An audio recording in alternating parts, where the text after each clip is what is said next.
আচ্ছা, আপনাকে যদি বলি আপনি ধনী হবেন নাকি গরিব থাকবেন তার সবকিছু লিখিত এবং আপনি কি কি খেয়ে মারা যাবেন তাও লিখিত, তাহলে কি বিশ্বাস করবেন? চলুন একটা ইন্টারেস্টিং গল্প দিয়ে শুরু করি। একদিন এক ব্যক্তি এক গ্রামের কাঁচা রাস্তা ধরে হাঁটে যাচ্ছিল। মাথার উপর প্রচন্ড রোদে গলা শুকিয়ে কাঠ। কিছু দূর যাওয়ার পর তার প্রচন্ড পিপাসা পায়। চারদিক তাকিয়ে একটা কুয়ো খুঁজতে লাগলো, কিন্তু পেল না। অনেকক্ষণ খোঁজাখুঁজির পর একটা কুয়ো দেখতে পেল, কিন্তু কুয়োর জল ছিল কুয়োর খুব তলায়। জীবন বাঁচানোর তাগিদে সে তাড়াতাড়ি কুয়োর ধারে গিয়ে উবু হয়ে জল তুলতে গেল। ঠিক সেই মুহূর্তে তার পা পিছলিয়ে কুয়োর মধ্যে পড়ে যায়। সেই ব্যক্তি ভালো করে সাঁতারও জানতো না, তাই সে জলে হাবুডুবু খেতে থাকে। বাঁচার জন্য ছটফট করতে গিয়ে তার পেটে অনেক জল ঢুকে যায়। ভাগ্য ভালো, গ্রামের কয়েকজন লোক সেই ঘটনা দেখতে পায়। তৎক্ষণাৎ সেই গ্রামের মানুষগুলো সেই পড়ে যাওয়া মানুষটাকে কুয়ো থেকে তুলে আনে। তাকে একটা পাটিতে শুয়ে দিয়ে তার পেটে চাপ দিয়ে তার সমস্ত জল বের করা হলো। ধীরে ধীরে সেই ব্যক্তি সুস্থ হতে লাগলো। গ্রামের লোক মানবতার খাতিরে গাভী থেকে দোয়া দুধ তাকে খেতে দিল। সে ঢকঢক করে সেই দুধগুলো খেলো। ক্লান্ত শরীরে উষ্ণ দুধ পড়তেই সে যেন শরীরে নতুন করে প্রাণ ফিরে পেল। তারপর সে সম্পূর্ণ সুস্থ হয়ে গেল। কিছু সময় অতিবাহিত হওয়ার পর গ্রামবাসী তাকে জিজ্ঞেস করলো, আচ্ছা কি করে তুমি কুয়ো থেকে পড়ে গেলে? লোকটা তখন বলে, কুয়োর পাশে চলুন, আমি দেখাই কি করে পড়ে গিয়েছিলাম। সে আবার সে কুয়োর ধারে যায় এবং গ্রামবাসীদের দেখায় কি করে সে পড়ে গিয়েছিল।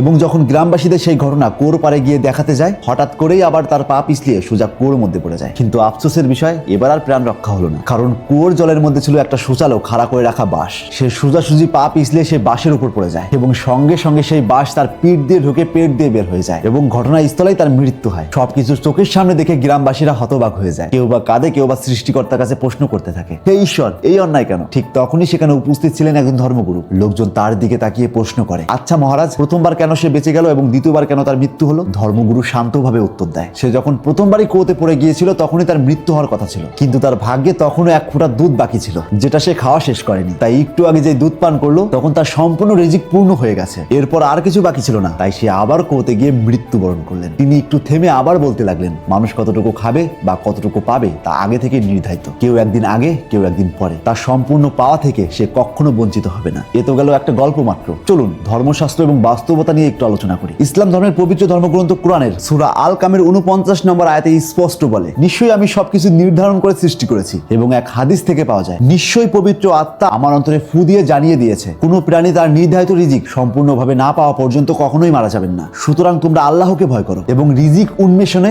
সুন্দর পদ্ধতি অবলম্বন করো। অন্যদিকে খ্রিস্টানদের বাইবেল বলে, তোমাদের স্বর্গীয় পিতা জানেন তোমাদের এই সব কিছুর প্রয়োজন আছে। অন্যদিকে হিন্দু ধর্মগ্রন্থ শ্বেতাশ্বতর উপনিষদ বলে, তিনি সবকিছুর গাতা এবং সবকিছুর সাক্ষী, অর্থাৎ ঈশ্বর আমাদের অতীত, বর্তমান এবং ভবিষ্যৎ সবকিছু জানেন। অন্যদিকে ভগবান শ্রীকৃষ্ণ অর্জুনকে বলেন, আমি তোমাকে সব জ্ঞান বললাম, এবার ভেবে দেখো তুমি যা ইচ্ছা তাই করো। অর্থাৎ এখান থেকে স্পষ্ট কর্ম করার স্বাধীনতা মানুষের হাতেই। অর্থাৎ এখান থেকে স্পষ্ট প্রত্যেকটা ধর্মগ্রন্থ বলে ঈশ্বর খুব ভালো করেই জানেন তোমার কি কি প্রয়োজন। চলুন একটু সহজ করে বলি। ধরুন এক ব্যক্তি তার সমস্ত সঞ্চয় খরচ করে তার সন্তানকে ইঞ্জিনিয়ার পড়ালো। তার বিশ্বাস ছিল তার সন্তান ইঞ্জিনিয়ার হলে সহজেই সে কোটিপতি হয়ে যাবে এবং আনন্দে জীবন কাটাবে। ছেলেটা আস্তে আস্তে বড় হলো এবং পড়ালেখা শেষ করলো। একটা সময় পর সে একজন বড় ইঞ্জিনিয়ারও হয়ে গেল। তার স্যালারি হবে প্রত্যেক মাসে 5 লাখ। কিন্তু নিয়তির নির্মম পরিহাস, সে যেদিন ইঞ্জিনিয়ারে জয়েন করবে ঠিক আগের দিনই সে ইলেকট্রিক শক খেয়ে মারা যান। সঙ্গে সঙ্গে তার বাবা মায়ের সমস্ত স্বপ্ন ধূলিসাৎ হয়ে যায়। চোখের সামনে থাকা নিশ্চিত কোটিপতি হওয়া থেকে বঞ্চিত হয়ে যায়। আর একটা ঘটনা বলছি, একজন রিক্সা চালক, সে 100% নিশ্চিত সে কোনোদিন কোটিপতি হতে পারবে না, কারণ সে খুব ভালো করে জানে রিক্সা চালিয়ে কোটিপতি হওয়া একেবারে অসম্ভব। কিন্তু হঠাৎ একদিন কোনো ভাগ্যক্রমে সে একটা লটারির টিকিট কাটে, কিন্তু পরের দিন ঘুম থেকে উঠে দেখে আর লটারির টিকিটে কোটি টাকা বেঁধেছে। সে কয়েক ঘন্টার মধ্যে কোটি টাকার মালিক হয়ে যায়। যে মানুষটা কোনোদিন স্বপ্নেও ভাবেনি সে কোটিপতি হবে, কোনো কর্ম ছাড়াই সে কোটিপতি হয়ে গেল। আরো একটা গল্প বলি, একজন মানুষ প্রতি মাসে 10 লক্ষ টাকা আয় করেন। বাইরে থেকে দেখলে সবাই মনে করে সে কোটিপতি হয়ে গেছে, কিন্তু সেই ব্যক্তির এমন এক রোগ হয়েছে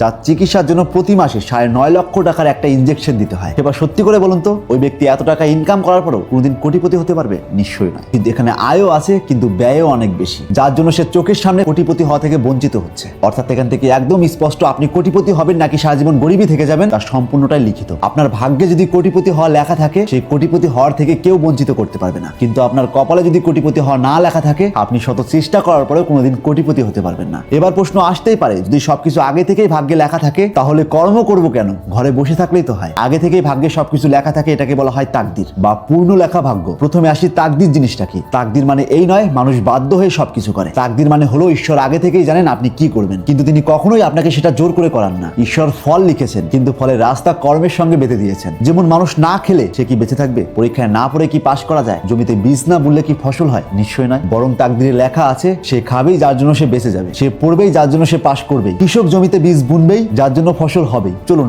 আরেকটু সহজ করে বলি, আপনি কলকাতা থেকে দিল্লি যাবেন, প্রতিদিন ওই রেল লাইনে একটাই ট্রেন চলে। এবার চিন্তা করুন, টাইম টেবিল আগে থেকেই লেখা আছে বলে কি আপনি বাড়িতে বসে থাকলে কি দিল্লি চলে যাবেন বা স্টেশনে না গেলে কি ট্রেনে উঠতে পারবেন? এমনকি ট্রেনের টিকিট না কাটলে কি যাত্রা শুরু হবে? নিশ্চয়ই নয়। তাহলে বাস্তব সত্য হলো ট্রেনের রেল লাইন আগে থেকেই নির্ধারিত, যেটাকে বলা হয় তাকদির। কিন্তু স্টেশনে যাওয়া, টিকিট কাটা এবং ট্রেনে চড়া এগুলো আপনার কর্ম। আপনি ট্রেনে উঠলে দিল্লি পৌঁছাবেন, আপনি না উঠলে পৌঁছাবেন না। ট্রেন আগে থেকে চলবে জেনেও আপনার সিদ্ধান্তই ফল নির্ধারণ করছে। তাহলে এখানে তাকদির কোথায়? আসল তাকদির হলো রেলওয়ে জানেন কোন ট্রেন কখন চলবে, আপনি জানেন না আপনি উঠবেন কিনা। ঠিক ঈশ্বর জানেন আপনি কি করবেন, কিন্তু কখনোই সেটা আপনাকে জোর করে করান না। চলুন আরেকটু সহজ করে বলি। ধরুন একজন টিউশন মাস্টার 3 জন ছাত্রকে পড়ান। একজনের নাম সুমির, যে মেধায় অসম্ভব ভালো। আরেকজনের নাম অন্তর, যে মাঝারি মানের কিন্তু নিয়মিত পড়ালেখা করে। আর তৃতীয় জন হলো তাপস, যে কোনো রকম ভাবে টেনে টুনে ক্লাসে পাশ করে। একদিন শিক্ষক মহাশয় বললেন, আসন্ন টিউশন পরীক্ষায় সুমির ফার্স্ট হবে, অন্তর সেকেন্ড হবে এবং তাপস থার্ড হবে। কারণ সে খুব ভালো করে জানেন কার মেধা কিরকম, তাই আগে থেকে একটা নির্ধারণ করতে পারেন। পরীক্ষা হলো, রেজাল্ট বের হলো, দেখা গেল টিউশন মাস্টার যা বলেছেন তাই হয়েছে। সুমির ফার্স্ট হয়েছে, অন্তর সেকেন্ড হয়েছে এবং তাপস থার্ড হয়েছে। এখন প্রশ্ন হলো, শিক্ষক মহাশয় বলেছেন বলে কি এমনটা হয়েছে? সুমির ফার্স্ট হয়েছে, অন্তর সেকেন্ড হয়েছে এবং তাপস থার্ড হয়েছে? নিশ্চয়ই নয়। বরং শিক্ষক তাদের ট্যালেন্ট দেখে আইডিয়া করতে পেরেছিলেন। এখানে শিক্ষক ভবিষ্যৎ বানাননি, তিনি শুধুমাত্র তাদের ভবিষ্যৎ দেখতে পেরেছিলেন। ঠিক তেমনি ঈশ্বর আমাদের জন্মের আগে থেকেই জানেন কে কোনটার জন্য উপযোগী,